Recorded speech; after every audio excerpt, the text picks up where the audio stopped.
Bukan kita against mana-mana, ataupun kita bertikap bersikeras nak pertahan dengan betul. Isunya kita kena strike a balance, kita kena berikan keadilan. Peternak-peternak yang puluhan tahun tu, dia rakyat negeri Selangor juga.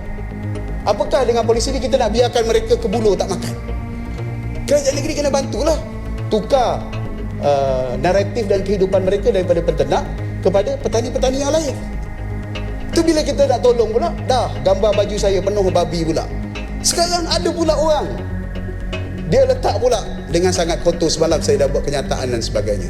Bila saya semak dengan MC-MC, memang purposely dia buat. Sebab bila dia buat fake account tersebut, kononnya fake account, kita akan minta pihak polis siasat, lepas terbit gambar tersebut, dia padam pula dan tutup account tersebut.